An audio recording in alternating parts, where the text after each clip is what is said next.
তিন দফা পরোক্ষ বৈঠকেও সমাধান হয়নি যুক্তরাষ্ট্র ইরানের পারমাণবিক উত্তেজনার। আগামী শনিবার রোমে হতে যাচ্ছে চতুর্থ দফার বৈঠক। এর আগেই ইরানের সঙ্গে পেট্রোলিয়াম ও পেট্রোকেমিক্যালের অবৈধ বাণিজ্যর অভিযোগে একাধিক প্রতিষ্ঠানের উপর নিষেধাজ্ঞা জারি করেছে মার্কিন প্রশাসন। বুধবার এ ঘোষণা দেন মার্কিন পররাষ্ট্রমন্ত্রী মার্কো রুবিও।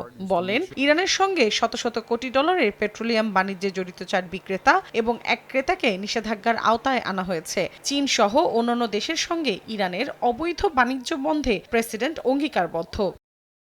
মার্কিন পররাষ্ট্র মন্ত্রণালয়ের বিবৃতিতে বলা হয়েছে, ইরানের সঙ্গে পেট্রোলিয়াম বাণিজ্যে জড়িত থাকায় সংযুক্ত আরব আমিরাত, তুরস্ক ও ইরান ভিত্তিক 7 প্রতিষ্ঠানের বিরুদ্ধে নিষেধাজ্ঞা আরোপ করা হয়েছে। এছাড়া তালিকায় 2টি বাহনও রয়েছে। তবে নিউ ইয়র্কে অবস্থিত ইরানি মিশনের পক্ষ থেকে এই নিষেধাজ্ঞার বিষয়ে কোনো প্রতিক্রিয়া জানানো হয়নি।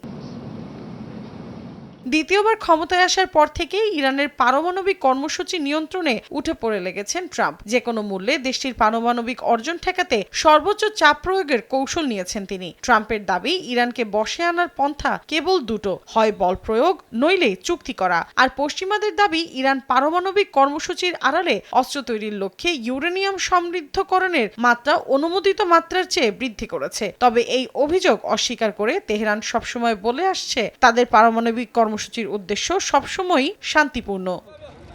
মৌসুমী সাথী, সময় সংবাদ।